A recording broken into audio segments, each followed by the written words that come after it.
Hello. അപ്പോൾ ഇന്ന് ഞങ്ങളുടെ മോളുടെ കെട്ടുമുറുക്കാണ്. അപ്പോൾ ചെറുപ്പത്തിലേ ഞങ്ങൾ മലയ്ക്ക് വിടാമെന്നൊരു നേർച്ചയുണ്ടായിരുന്നു. അപ്പോൾ 2 വയസ്സേ ആൾക്കുള്ളൂ. ഫീഡിങ് ഒന്നും നിർത്തിയിട്ടില്ല. അപ്പോൾ ഒരുപാട് നേരം എന്നെ കാണാതെ നിൽക്കാത്തത് കൊണ്ട് ഞാനും കൂടെയാണ് പോയത് തെറ്റിദ്ധരിക്കേണ്ടാരും. ഞാൻ പമ്പ വരെ പോയിട്ടുള്ളൂ. ഇവർ തൊഴാൻ പോകുന്ന സമയത്ത് എനിക്ക് എവിടെയെങ്കിലും സ്റ്റേ ചെയ്യണം. ഞാൻ ഒറ്റയ്ക്കല്ല, എൻ്റെ ഒരു കസിനും ഉണ്ടായിരുന്നു. അപ്പോൾ ഞങ്ങൾ ചെന്ന് പെട്ടത് ഈ ഒരു സ്ഥലത്താണ്. റൂമെന്നൊക്കെ വിചാരിച്ചപ്പോൾ ഞങ്ങളോടത്ത് അടിസ്ഥാന സൗകര്യങ്ങളൊക്കെ ഉള്ള റൂമായിരിക്കുമെന്ന്. അപ്പോൾ അടിസ്ഥാന സൗകര്യങ്ങളൊന്നുമില്ലാത്തൊരു റൂമായിരുന്നു ഇത്.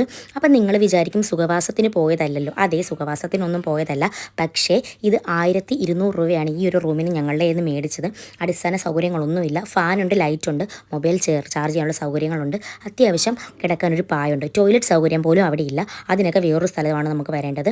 ഹോട്ടലൊക്കെ അതിനടുത്ത് തന്നെയുണ്ട്. അപ്പോൾ ഫുഡൊക്കെ നമ്മൾ അവിടെ നിന്നാണ് മേടിച്ചത്. അന്നദാനമുള്ളത് ഞങ്ങൾക്ക് അറിയില്ലായിരുന്നു. അറിഞ്ഞിരുന്നെങ്കിൽ നമ്മൾ ഹോട്ടലിൽ നിന്ന് ഫുഡ് മേടിക്കില്ല.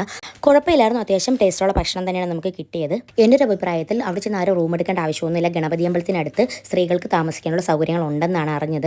വെറും 50 രൂപയേ ഉള്ളൂ. ഞങ്ങളിത് അറിഞ്ഞിരുന്നില്ല. ഞങ്ങൾ അറിഞ്ഞിരുന്നെങ്കിൽ അവിടെയും ഞങ്ങൾ പോയി സ്റ്റേ ചെയ്യുള്ളായിരുന്നു.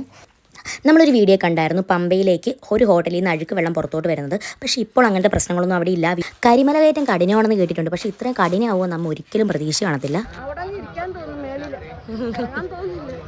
അങ്ങനെ 50 വയസ്സ് കഴിഞ്ഞ് എനിക്കും അവിടെ വരാൻ പറ്റണേ എന്ന് അയ്യപ്പനോട് പ്രാർത്ഥിച്ചുകൊണ്ട് അപ്പോൾ ഞങ്ങൾ തിരിച്ച് നാട്ടിലോട്ട്.